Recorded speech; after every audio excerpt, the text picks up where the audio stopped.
Tes. Assalamualaikum warahmatullahi wabarakatuh. Selamat siang kepada bapak-bapak, ibu-ibu, dan teman-teman semua. Selamat datang di presentasi FITB. Pada presentasi kali ini kita akan menjelaskan mengenai bagaimana Fakultas FITB dan jurusan apa aja yang terkandung di dalamnya. Mengenai FITB akan dipaparkan langsung oleh Wakil Dekan Akademik, yaitu Dr. Imam Ahmad Sadisum. Bapak yang di sebelah sana. Kepada Bapak Wakil Dekan Akademik dipersilakan. Tepuk tangannya teman-teman. Oh, langsung. Baik. Selamat sore. Assalamualaikum warahmatullahi wabarakatuh. Ini acara saya lihat last presentation gitu ya, untuk 3 fakultas paralel. Jadi bisa dimaklumi gitu. Mungkin Anda memilih untuk ikut yang hari ini, konon kemarin FITB cukup banyak ini ya. Hari ini saya lihat ya lumayan, dan saya doakan untuk yang ikut hari ini mungkin calon-calon yang masuk FITB ini kelihatannya. Baik, ya kalau minat FITB saya doakan tentunya ya untuk bisa masuk FITB dengan lancar. Untuk kali ini saya akan mencoba lebih cepat, kita banyak diskusi aja nanti. Saya yakin adik-adik sekalian penasaran ini dengan FITB dan juga mungkin sudah nyimpen pertanyaan, mudah-mudahan ya. Bisa diklik langsung. Nah, kalau kita lihat dari covernya saja, dan covernya tadi sebenarnya bagian dari gambar lengkapnya ini, dan ini satu gambaran yang diciptakan untuk bisa mewakili FITB ya. Coba perhatikan gambar bumi yang agak aneh itu. Nah, tentunya adik-adik pernah mendengar ya bahwa bumi tersusun atas lempeng di bagian luarnya, terus ternyata di bagian dalamnya juga ada lapisan-lapisan lain, dan sampai inti bumi yang suhunya sangat panas gitu kan. Nah, itu konon bisa diintip di sini. Kok kita bisa tahu di sana seperti itu? Nah, tentunya jawabannya nanti pas masuk FITB aja lah gitu ya. Nggak perlu saya jawab. Yang kedua itu ada yang biru ya. Setelah kita tahu bahwa bumi itu ada material-material yang menyusun tadi gitu ya, yang mirip ada lapisan-lapisan di dalamnya. Sekarang kita lihat yang biru. Yang biru konon mewakili laut ya. Jadi bumi kita sebenarnya didominasi oleh air di permukaan. Nah, yang menarik, air itu yang kita kenal sebagai samudra untuk yang luas, kemudian kita mengenal laut juga kan ya, itu dipelajari di FITB. Nah, nanti adik-adik semua yang mau masuk ke FITB bisa mempelajari laut dari permukaan laut sampai laut yang paling dalam nanti. Nah, oke, nanti kita lihat, sabar dulu, penjelasan tentang laut nanti ada sendiri. Nah, yang ketiga, kita lihat gambar di sampingnya. Ternyata di atas laut masih ada yang biru juga yang kita kenal sebagai atmosfer di sana ya. Nah, itu juga dipelajari di FITB dengan awan-awannya, dengan berbagai bentuk awan yang menarik gitu kan ya, dan sebagian menghasilkan hujan yang hari ini kita rasakan ya. Tapi jangan banjir lah ya, tapi banjir juga dipelajari di FITB. Oke, sampai ada teknologi, ada diwakili oleh satelit misalnya di situ ya. Nah, adik-adik sekalian kalau mau banyak menggunakan satelit dan produk-produknya untuk mempelajari bumi, itu letaknya juga di FITB. Jadi semua sebenarnya gambaran ini gambaran yang bisa mengungkapkan apa itu FITB. Ada tulisan di sana, Ocean Deep, Sky High. Wah, kita bukan cuma Ocean Deep sebenarnya, the Earth Core atau inti bumi pun diselami di FITB gitu ya. Kalau dalamnya lautan masih cetek lah gitu ya, ini bumi sampai intinya aja dimasukin nanti ya. Itu dipelajari di FITB.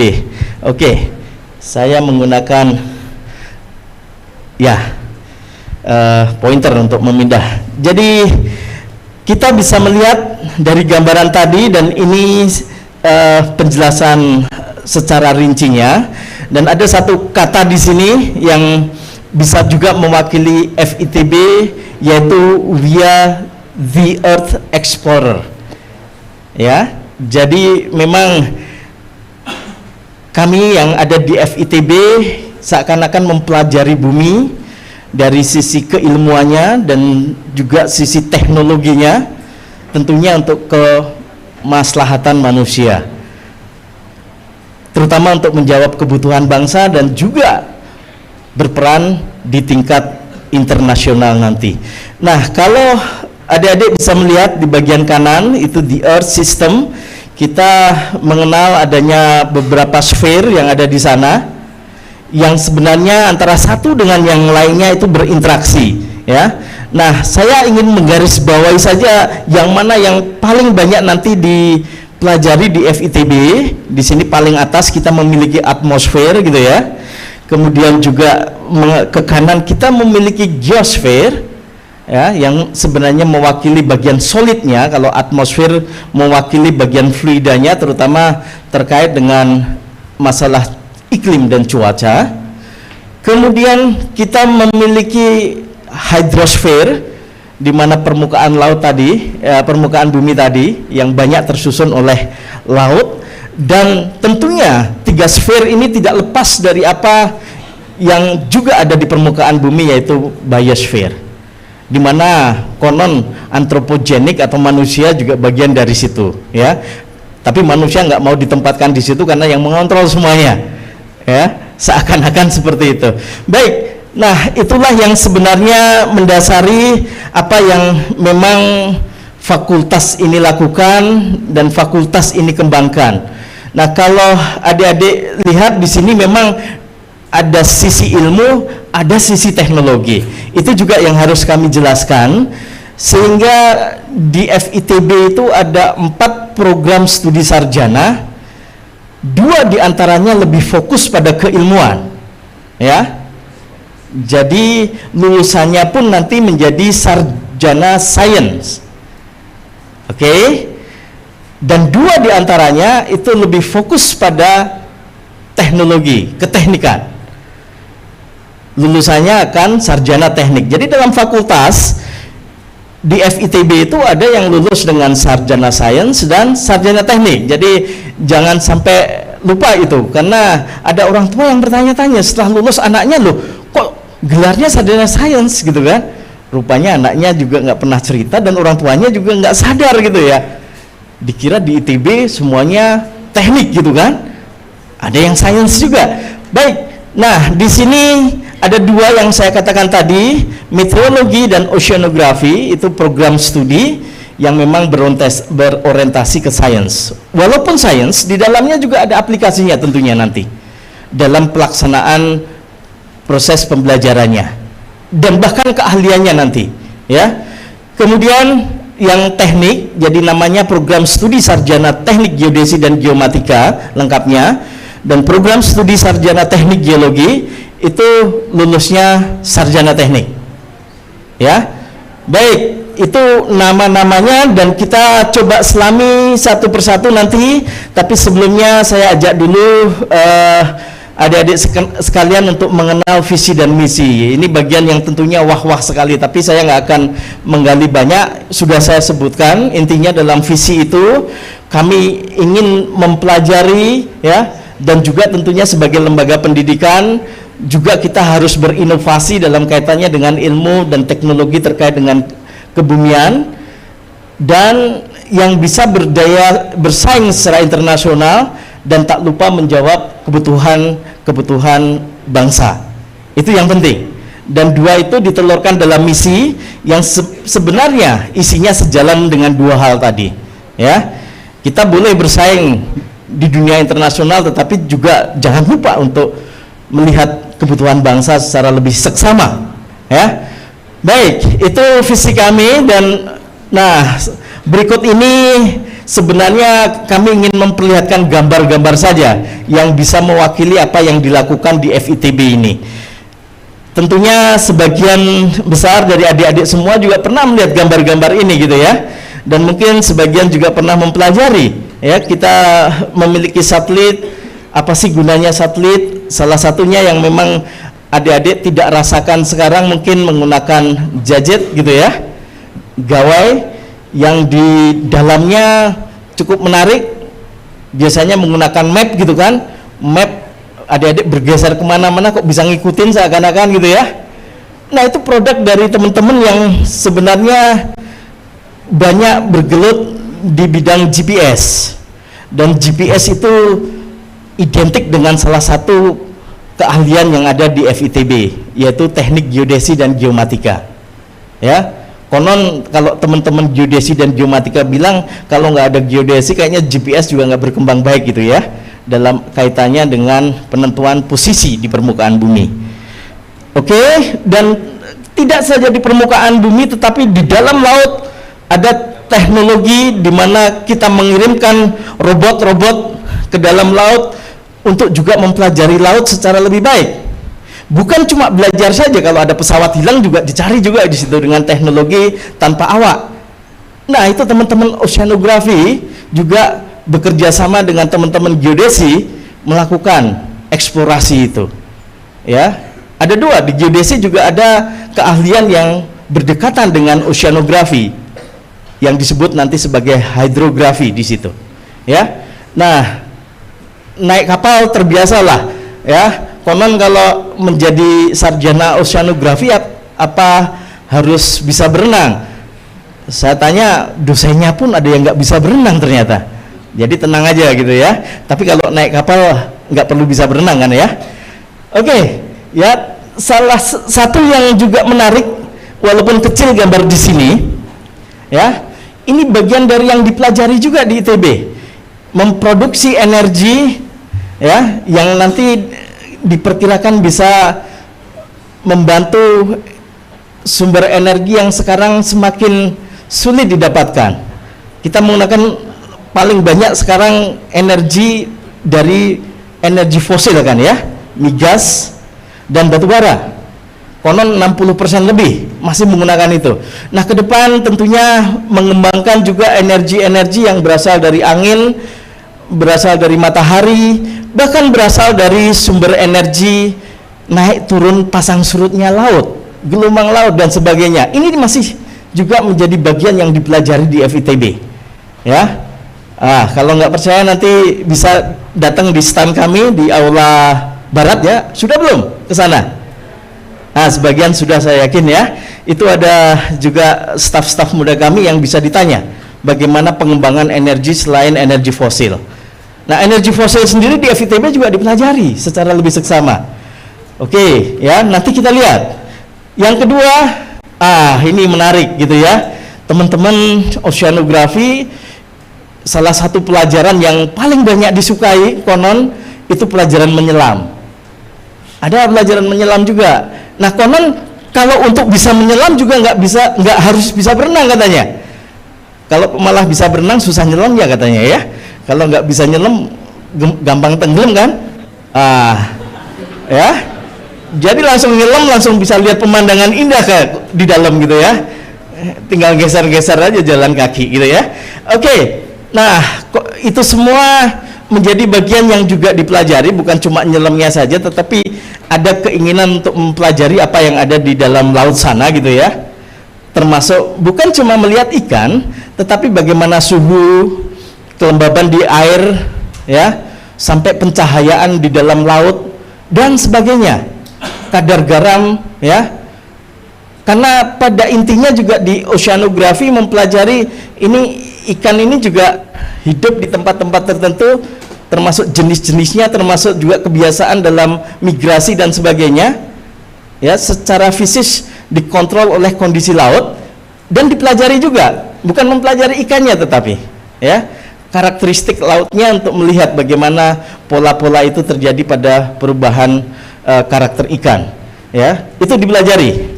Kemudian nah ini yang tadi saya sebutkan ya, ada energi yang berasal dari dalam bumi yang sekarang memang masih paling banyak mensuplai energi kita, yaitu migas. Kemudian kita punya batu bara juga. Kemudian kita juga punya sumber daya mineral yang konon masih cukup banyak ya. termasuk diantaranya logam-logam mulia, ya, yang memang masih cukup banyak dilakukan eksplorasi, ya. Selain yang memang paling terkenal ada 2 tempat, satu di Papua sana, ya, satu di Nusa Tenggara. Oke, yang kecil-kecil cukup banyak, termasuk yang di daerah yang dekat dengan Bandung. Pernah mendengar Pongkor kan ya? Ada tambang emas juga kan? Tentunya di pelajaran-pelajaran adik-adik sekalian pernah mendengar lokasi-lokasi tambang emas itu di mana saja. Di Jawa Timur juga ada gitu ya. Baik, itu dipelajari juga di FITB. Kemudian, nah ini memang paling banyak dipelajari di geologi untuk sumber daya energi dan mineral, ya. Konon ini ada gambar, adik-adik tahu ini gambar apa nih? Dulu sempat ngetren ya beberapa tahun lalu kan ya. Sebenarnya bagi kami di FITB nggak kaget gitu ya, dan kadang-kadang bisa tahu juga, oh ini palsu atau enggak gitu kan, karena kita belajar di situ. Walaupun ahli batuan tapi sering juga kecolongan gitu ya sama penjual ake gitu ya, lebih canggih mereka. Oke, ini bagian yang dipelajari kami. Kemudian, nah kalau tadi yang indah-indahnya, sekarang kita melihat sesuatu yang sebenarnya konon dalam tanda kutip ini mengganggu kehidupan manusia, ya. Kalau tadi untuk mencari sumber daya yang sekiranya bisa kita gunakan, kita manfaatkan sebesar-besarnya untuk kehidupan kita, tetapi jangan lupa bahwa kita hidup di muka bumi ini juga berhadapan dengan potensi-potensi bencana yang salah satunya terkait dengan kebumian. Oke, jadi adik-adik bisa melihat nanti para pakar di FITB yang jago tentang gunung api misalnya, ya. Para pakar di FITB yang jago terkait dengan gempa bumi misalnya, ya, dan juga tsunami, dan juga longsor, banjir dan sebagainya. Itu masuk kategori bencana-bencana yang terkait dengan ilmu kebumian, ya. Jadi selain kita harus melihat sumber daya, tetapi juga kita harus melihat potensi bencana agar hidup kita lebih tenang sebenarnya. Bukan untuk ditakut-takuti, ya, tetapi untuk juga berdamai dengan bencana. Itulah ya kekhasan FITB, mengajak pemerintah, masyarakat dan seluruh stakeholder mengenal potensi bencana di muka bumi dan mengajak semuanya untuk bisa berdamai.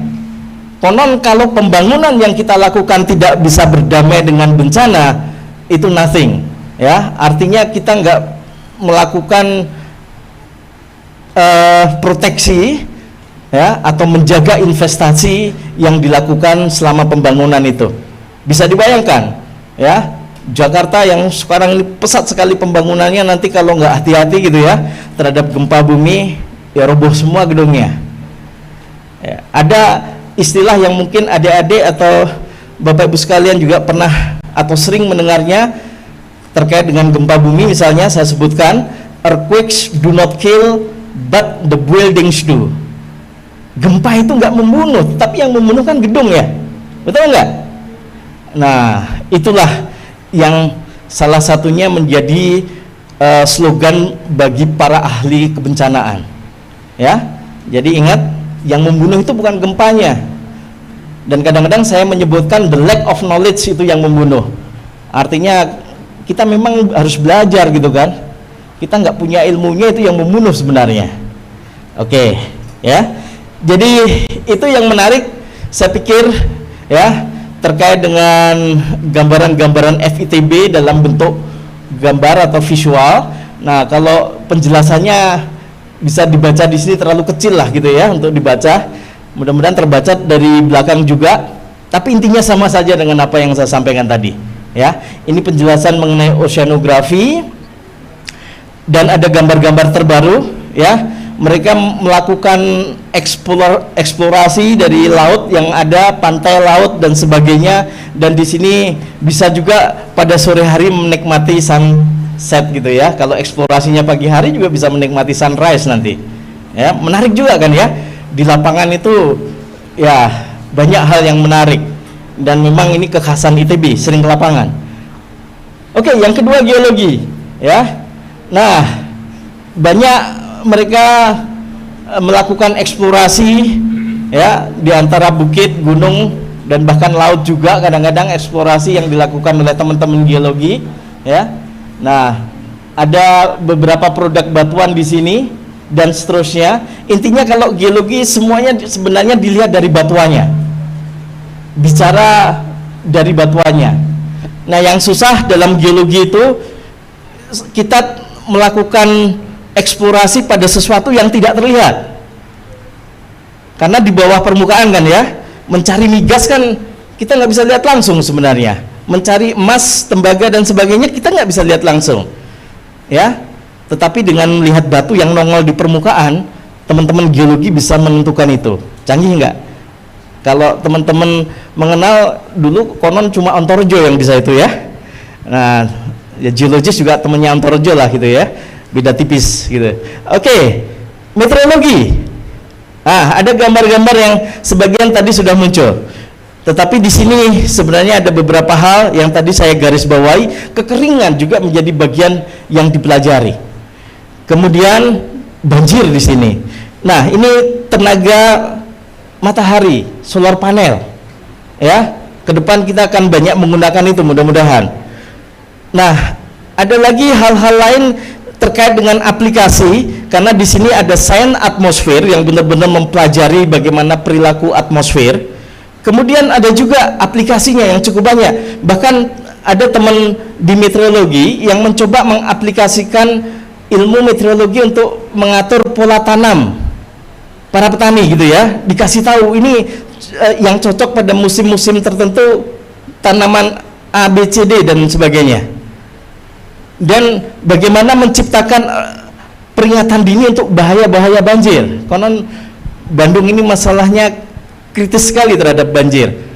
Seharusnya ada ITB, harusnya beres cepat gitu, ya. Apalagi gubernurnya juga masih tercatat sebagai dosen ITB yang dipinjamkan gitu, ya. Nah, mudah-mudahan nanti bisa, kalau ada adik masuk bisa lebih cepat lah gitu, ya, membereskan banjir di Bandung. Hujan sedikit konon banjir. Yang terakhir yaitu geodesi dan geomatika. Tadi sudah saya sebutkan, mereka banyak menggunakan teknologi instrumentasi untuk menggambarkan permukaan bumi, bahkan menggambarkan bawah laut, ya. Jadi bagaimana wujud permukaan bumi itu dipetakan dengan baik, ya, termasuk perbedaan-perbedaan kondisi permukaan bumi dari bukit yang paling tinggi sampai laut yang paling dalam. Itu digambarkan oleh teman-teman geodesi. Bahkan tidak harus ke sana, karena kita sudah punya istilahnya penginderaan jauh kan.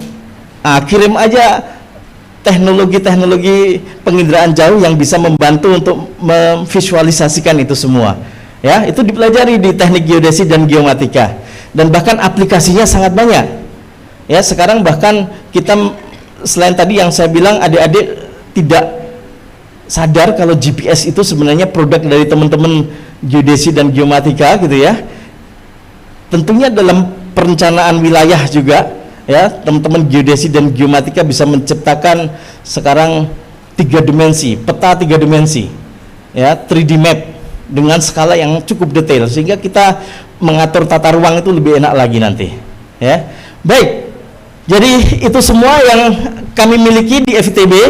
Ada 4 program studi sarjana yang kami tawarkan untuk adik-adik semua yang masuk ke sana, dan tertulis di sini. Beberapa program memiliki lanjutan langsung magister dan doktor, sehingga saya juga perlu sampaikan bahwa adik-adik kalau mau langsung jadi doktor nanti itu ada program yang memang bisa direct juga. Kalau ke master sudah banyak yang namanya fast track, jalur cepat, ya. S1 4 tahun ditambah setahun S2 langsung, ya, ditambah 2 tahun lagi S3 langsung, ya. Itu ada program PSDMU nanti gitu kan, percepatan, boleh, ya. Nah, untuk yang ini terutama, nah, ada 2 program yang memang sarjana saja, tetapi S2-nya nanti bergabung di sini, dan itu boleh juga dijadikan sistem fast track nanti, ya. Bahkan langsung ke S3. Khusus untuk S2 nanti ada teknik air tanah. Nah, kami juga para dosen ini itu dikelompokkan menjadi beberapa kelompok keahlian di sini yang sedikit menggunakan terminologi yang berbeda dengan program studi. Nah, di sini yang menarik sebenarnya ada ilmu-ilmu yang lebih diuraikan lagi dalam geologi. Ini 1 sampai 4 itu masuk dalam keilmuan geologi, dari petrologi namanya hassas ya. Mudah-mudahan adik-adik sudah belajar ini semua ya. Sampai ada geologi terapan. Kemudian khusus oceanografi dan sains atmosfer itu memang satu kelompok sendiri dosen-dosennya. Nah, untuk yang di geodesi adik-adik bisa lihat ya, ada geodesi dan geomatika maksud saya. Ada yang geodesi saja sampai yang hidrografi tadi. Ada indraja dan sains informasi geografis, ada juga yang survei dan kadaster. Ya.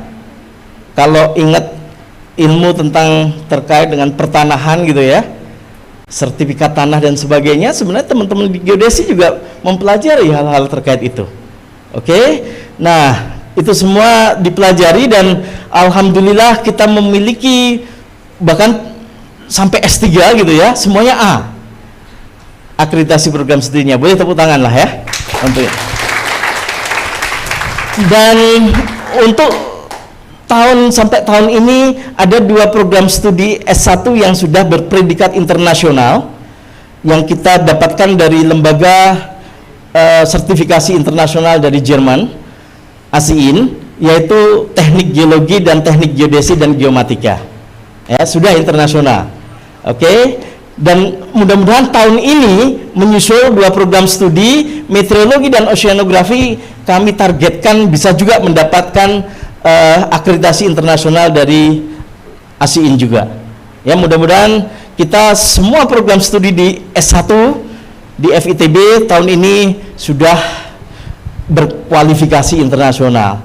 Apa sih sebenarnya tujuan kualifikasi internasional? Ya tentunya nanti lulusan kami akan samalah dengan lulusan-lulusan di Eropa sana, dan akan sama sebenarnya dengan lulusan-lulusan di Amerika dan bahkan di belahan dunia lain. Karena kita sudah setara gitu kan, kesetaraan kualitas dan proses-proses yang dilakukan pada proses pendidikan dan pembelajaran yang terstandarkan internasional. Itu yang menarik. Baik, berikutnya adalah apa-apa yang kami lakukan di FITB terkait dengan hal-hal yang mendukung proses pembelajaran itu sendiri. Tentunya kita tidak sendiri, kita bekerja sama dengan berbagai institusi. Saya pikir yang ditampilkan di sini hanya mungkin 1/10-nya atau bahkan 1/20-nya. Kita masih punya kerjasama yang cukup banyak, nggak semuanya cukup ditampilkan di sini gitu ya. Baik lembaga nasional maupun lembaga internasional, baik swasta maupun pemerintah, ya. Itu yang penting. Kemudian kita punya juga prestasi mahasiswa yang cukup banyak. Ini cuma sebagian sedikit saja yang ada gitu ya. Saya sampai bingung sebagai wakil dekan bidang akademik yang juga melihat prestasi mahasiswa. Hampir sebulan itu ada terus gitu ya. Bahkan tiap minggu kalau saya lihat gitu ya. Setiap 2 minggu sekali saya dapat juara. Jadi bosan juga ngelihatnya gitu kan. Karena juara terus gitu. Ya. Saya bilang ini melaporkannya jadi capek juga gitu ya, tapi itu semua direkod pasti di kami gitu ya. Dan mahasiswa yang juara-juara itu juga biasanya kita beri apresiasi atas kejuaraannya itu. Kemudian ya, kuliah lapangan ini juga yang tadi saya sebutkan bahwa memang FITB itu bisa dibilang explorer gitu ya, banyak ke lapangan. Kita belajar dari alam ya, karena eksplorasi pada intinya kita mempelajari alam. Alam itu tempat belajar yang paling baik ya. Kalau adik-adik sudah dari SD atau dari TK bahkan sampai SMA duduk aja di meja gitu kan, di bangku, wah di FTB banyak jalan-jalan kita nanti ya. Bagi yang senang jalan-jalan masuk FITB ya, akan senang biasanya. Tapi juga untuk yang ngantor juga ada lah gitu ya, kita nggak semuanya harus ke lapangan. Baik, sarana dan prasarana tentunya kita terus tingkatkan untuk menunjang proses pembelajaran dan pendidikan ya. Ada laboratorium, ada perpustakaan dan sebagainya, termasuk teknologi komputasi. Ke depan kita akan berhadapan dengan big data, ke depan kita akan berhadapan dengan artificial intelligence. Kita juga mengembangkan ke sana. Big data, kita punya superkomputer sampai paralel beberapa superkomputer, karena dalam proses salah satunya aja untuk prediksi cuaca nggak bisa kita menggunakan komputer-komputer yang kecil gitu ya, harus menggunakan superkomputer di situ. Oke, dan bahkan teknik-teknik dengan bahasa programming juga dikembangkan di sini. Tentunya itu butuh sarana dan prasarana. Mahasiswa kita dorong untuk melakukan banyak kegiatan beraktivitas melalui himpunan, karena himpunan pada prinsipnya adalah mendukung kegiatan kemahasiswaan untuk mencapai profesionalisme yang baik nanti setelah mereka lulus gitu ya. Kemudian yang kami ingin informasikan, nah ini mungkin penting bagi adik-adik sekalian untuk dipahami dan dimengerti, bahwa kita menerima 280 secara umum terdistribusi, 80 diterima di geologi, 50 di meteorologi, oceanografi nanti 50, dan 100 di teknik geodesi dan geomatika. Tapi khusus mengenai meteorologi dan oceanografi, adik-adik bisa mengikuti jalur peminatan, langsung direct masuk sana ya. Jadi boleh masuk ke program studinya langsung, itu dibuka. Oke, ada kuota 30 untuk meteorologi dan 25 untuk oceanografi ya. Silakan dimanfaatkan untuk peminatan itu, dan ini nanti kalau sudah masuk ITB lah saya jelaskan. Intinya semuanya mudah-mudahan sudah tahu bahwa masuk ITB pertama kali biasanya masuk fakultas dulu kan ya, baru kalau ada peminatan itu sebagian bisa langsung, dan 1 tahun setelah di fakultas adik-adik akan memilih program studi nanti. Oke, saya tidak akan menjelaskan detail bagaimana pemilihan program studi, masuk dulu lah yang penting ya ke FITB dan ITB-nya. Kemudian ya saya informasikan juga bahwa kita ke depan juga akan membuka program studi di ITB Kampus Cirebon ya. Tahun ini bagi adik-adik yang tinggal di Cirebon dan sekitarnya bisa menikmati langsung program studi oceanografi di sana ya. Jadi sudah dibuka, mudah-mudahan bisa nanti diklik pilihannya langsung menjadi mahasiswa ITB di Kampus Cirebon untuk program studi oceanografi ya. Jadi statusnya masih sebenarnya sama dengan oceanografi yang ada di sini, cuma dilakukannya di Cirebon. Dosen-dosennya sama masih, ya. Oke, kemudian tahun depan, insya Allah nih ya, teknik geologi akan menyusul. Mudah-mudahan teknik geodesi dan geomatika tertarik juga untuk menyusul ke sana gitu ya. Tetapi untuk sementara yang direncanakan masih teknik geologi. Akan menyusul membuka program studi di ITB Kampus Cirebon untuk tahun 2021 ya. Mohon nanti diingat. Dan ini kami yang ada di fakultas, ini saya sendiri, dan ada Bu Dina yang menjadi wakil dekan bidang sumber daya, kemarin Pak Dekan yang menyampaikan. Saya pikir itu saja yang ingin saya sampaikan sore ini, dan terima kasih atas perhatiannya. Ada waktu sekian menit untuk tanya jawab. Silakan. Wassalamualaikum warahmatullahi wabarakatuh. Oke, tepuk tangan ya buat Bapak pembicara kita, yaitu Bapak Imam Ahmad Sadisun sebagai Wakil Dekan Bidang Akademik di FITB. Nah, sekarang teman-teman kita